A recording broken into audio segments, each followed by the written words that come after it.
back to the Showtime podcast hosted by your favorite host, Mr. Showtime himself. Now, this is more like an unpopular topic, especially amongst the general population, because we've been tricked by the media in terms of what to believe is right, what to follow, what is the norm, and etc. But with regards to the US presidential elections, Trump versus Biden, I've learned quite a lot about mainstream media narratives. For the longest time, I used to take whatever it is that is said from the news as it is. Whatever whatever it is that is said by the news, I used to take it as face value, as facts, without even doing my own research.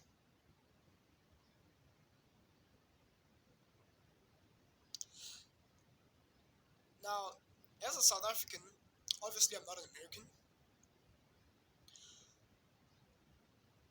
I've started taking quite the interest in U.S. politics. I've learned a lot just by uh, observing, not just taking in information at face value, but just really psychoanalyzing what it is that they want us want us to believe, what it is that they want us to think. Because I studied public relations and communications (PR), and one of the major things that they taught us about PR is we're trying to create perceptions for businesses to our advantage, right? That's the gist of it. I took the same understanding of PR and I applied it to media because I took media as one of my modules. And I really started to my third eye really started to open. I started noticing uh, the dangers of cancel culture and feminism and public figures and celebrities and athletes being cancelled for stating their opinions. You see, I thought that freedom of speech was a right, but apparently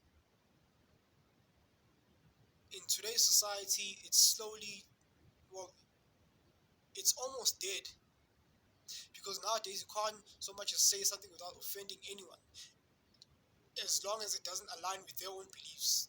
I've had this plenty of times. I've had I've had pushbacks for my opinions and viewpoints back on my Facebook account, but listen, I don't care. Who are you to me? Nobody.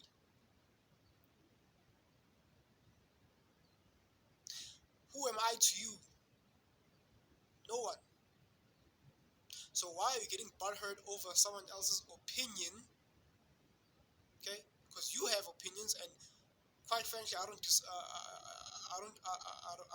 You don't see me trying to shame you or say, listen, if you have a different belief or value, cool, that's you. But also respect my own beliefs and values.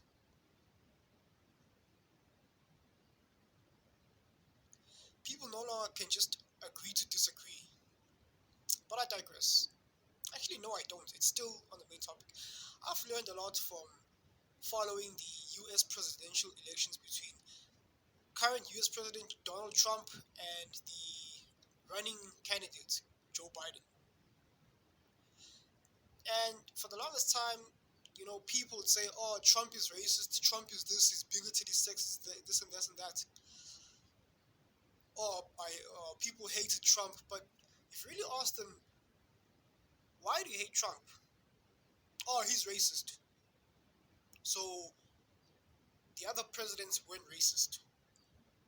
Joe Biden isn't racist.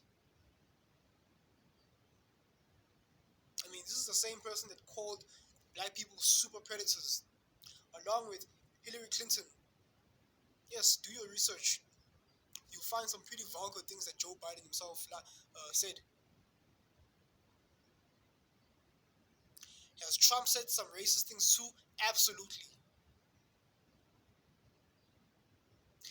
But in the grand scheme of things, what does a one's personal affiliations have to do with politics and policies and rules and regulations and structures? You're basing your whole entire argument on feelings.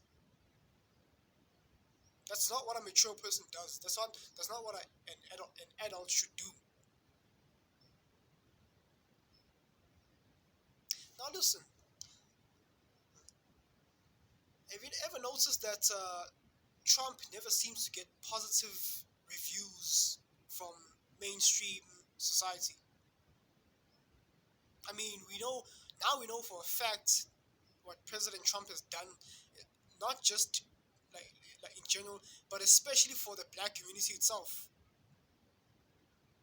You people are out here complaining, oh no, I would never vote for Trump. It's because from a young age you've been indoctrinated and programmed to support the Democrats.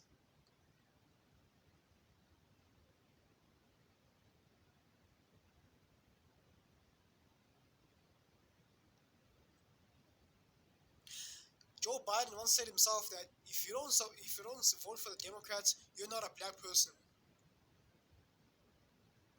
which is one degrading, insulting, racist statement. This is how a certain demographic tries to control people of color into thinking that okay, no, it's sort of like mind slavery, enslaving our minds. The Democrats has brought more destruction than productivity.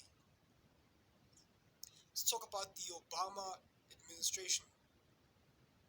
The Biden administration has brought us nothing but chaos, feminism, cancel culture, all these things that just to try to irregulate the natural order of things. Now, what I like about Trump is he's a conservative, obviously. His party, the Republicans, yes, they're not traditionally known for supporting the black community. A lot of them, they're known for the sanctuary for the KKK, whatever. But this time around, since Trump began his tenure in office, he has actually done tangible stuff for the black community. Not just for the black community, but the American public as a whole. He has decreased the tax rates.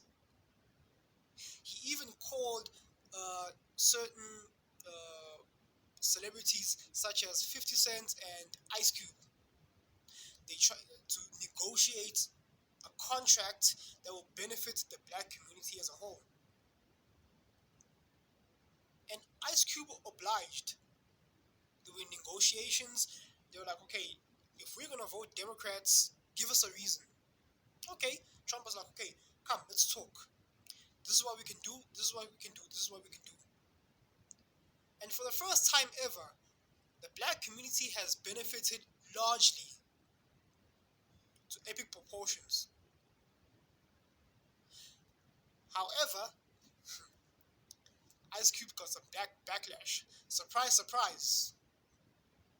From who? Not necessarily from the general demographic party. No, no, no. Let's get more specific. We're talking about BWs, feminists.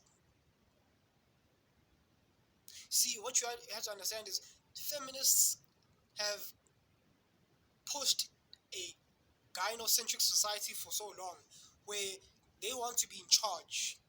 Feminists, obviously. They want a Planned Parenthood system where the father is no longer regarded in the household. It's all benefits goes to the mother. That's why so many women nowadays they enter relationships. They try to get pregnant by a guy only to extort him for money from child support. And this is what fits with a lot of black women today, unfortunately. Which is why they gave Ice Cube so much pushback. Because what Ice Cube is trying to do is basically repair the black community, right? He's trying to salvage something, actually not something, something of substance, something valuable, something tangible in forever. This is like the biggest benefit that Trump has gave the black community ever. But no, feminists, oh, black women, no, no, no, no. This doesn't fit our narrative. We want to continue bashing on, spitting on, and extorting men for money and talking down to men. Not just men, but black men in particular. This is exactly why Ice Cube got some backlash. And it really doesn't surprise me. It shouldn't surprise you as well. I mean, anyone with half a brain would have figured this out long ago that black women, they say they want equality, but what they really want is control over black men. That's why black women generally don't respect black men. Even the most alpha, richest, high value men, they don't. They're like, okay, yeah, okay, he's something, but my guy here, oh yeah, I'd rather choose him, even if he's just average or below average. Lonnie Love, anyone? Lonnie Love from the Real Daytime show?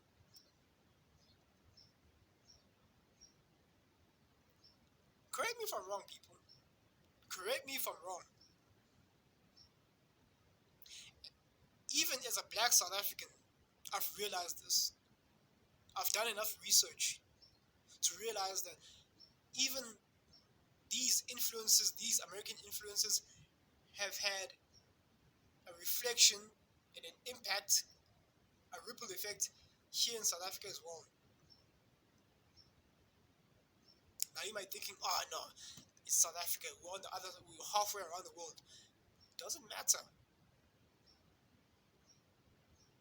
You see, there are several nations that we live in pretty much the same fashion. The United States, England, South Africa, Australia, and New Zealand. We pretty much have the same code in how we run things. But primarily, America sets the trends and then we follow. I actually want to get deeper into this, but for the sake of YouTube, uh, I don't want to talk about certain keywords because yeah, I don't want to get shadow banned. Might have to do that on Patreon, but that's for another day. But I'm just gonna keep things light and frank for now. As a South African, I've always supported the Democrats because I was under the illusion that the Democrats, they're liberal and they stand for black rights. Not at all. Oh, and the fact that they nominated the first American black president. You see, that's their plight. That's how they catch you. These are these traps to try and get black people satisfied. Like, oh, there's a the golden boy, Barack Obama. He's the first black president. I should vote for him. I should vote for him, for the Democrats. And for the longest time, I thought That's how I thought up until Trump came into office and I started realizing certain things. Without going into broad detail, the Democrats have been lying to us. They've been tricking and mentally enslaving us for years. Up to a point where I'll say to myself, no, listen, the media says that Trump is this and that he's such a bad person, anyone who supports him should be cancelled. Why? Why are they trying to suppress people who are trying to support Trump? Because they know the truth. They know that Trump is on some realness. And that's what I've noticed. I've noticed the unholy agendas that the Democrats are trying to push. The day I realized that, I was like, no way, I have to shift over. The Democrats are on some BS. I support Donald Trump, even as a black South African, where it's really unpopular. I realized the real hero is Donald Trump, and he must win this election. I hope it. I pray Donald Trump wins this. I pray Donald Trump wins this election. Of course, I could go into broad detail as to why. It's gonna take too long. I might have to do a live stream on that, in of itself. But I know this doesn't resonate with a lot of people, especially here in South Africa, where us as South Africans, we face a lot of racial issues, race relations issues. It's bad. I'm not gonna lie. But see, I've elevated my mind above looking at petty emotional hang-ups such as, oh, the Mlungos are racist. Oh no, so and so is racist. Oh, I'm not gonna vote. Wait. Okay, fine. It might be racist, but what are your policies? What is your what's your end game? And I've seen Donald Trump's end game. But the Democrats have been lying to us for the longest time. They're not. They're basically catering to feminist ideologies. Guess what? If Joe Biden wins, God forbid, he actually plans to step down and let Kamala Harris take over as president, making her the first black female U.S. president. You see, the last time with Hillary Clinton, they failed because they noticed that the American public, they don't want a woman running for president. Even hardcore Democrats were like, I don't want to vote for a woman, so let me rather vote Trump. You see, with Hillary Clinton, that was just like an open and shut. It was over quickly. There's nothing Hillary Clinton could have done. Rightfully so. That's how Trump won. But now, all of a sudden, Trump is now this big monster. He's racist, he's this and that. But before Trump ran for president, no one called him out. No one was like, oh, Trump is a bad person. He was just another celebrity icon. He was the boss of The Apprentice, the show, that entrepreneurial show. I loved it.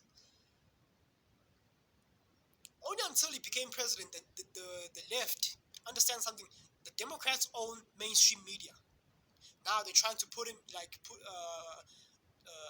some bad shade on his name. They're trying to put some bad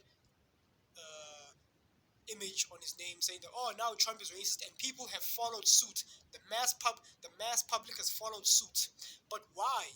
Have you ever thought to yourself why? No, of course you haven't. Because you're just going along with whatever the media tells you, whatever SABC tells you, whatever CNN or Fox News tells you. You don't think for yourself. And as soon as you try to think for yourself, someone in your immediate family or your friends or your social work, they try to shame you and say, you're not my friend anymore. How could you support Trump? How could you support a racist? Shut up. You dumb idiots. You don't know what you're talking about. You haven't even done research. And on top of that, you have a peanut brain. I've thought about this. I'm not an idiot. I've thought about it for the longest time. Why is Trump such a negative icon? Actually, he's proven to be not. He's actually proven to be quite the light in the darkness. People think, and this is the same concept you can apply here in South Africa.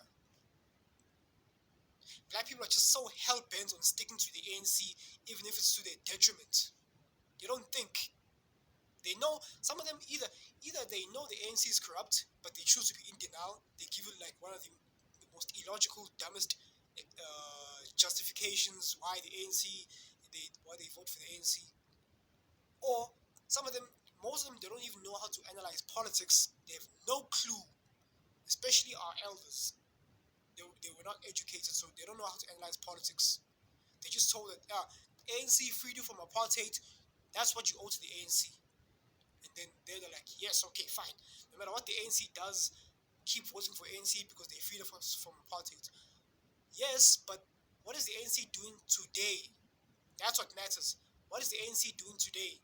Corruption, corruption, corruption. And you should vote them out. And now certain people are just have this phobia, this doomsday phobia. If the ANC loses power, that now we're gonna go back to those days. You know what those? You know what I'm talking to. You know what I'm referring to when I say back to those days. That's impossible, even if they tried, because the UN is gonna step in. If it happens, it's only gonna last for a short amount of time. Because if it happens, the UN is gonna step in and shut it down.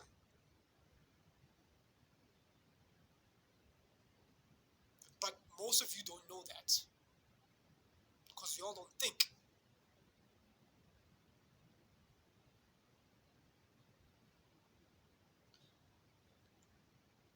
But listen, I could make another video why I'm explaining why I support Donald Trump. But for now, this particular video, Donald Trump must win. I pray Donald Trump wins. I'm no longer gonna shy away to saying support. No, listen. Hashtag Trumpens 2020. Because this whole coronavirus thingy and the George Floyd incident was applied to the Democrats all along. It was planned. Ask yourself, why this year? Why coronavirus this year? Because the U.S. presidential elections. That's why. Now, I want to go into broad detail, but for the sake of the time of the video, that's how I'll end it for now. Hashtag Trumpens 2020. Thank you for listening.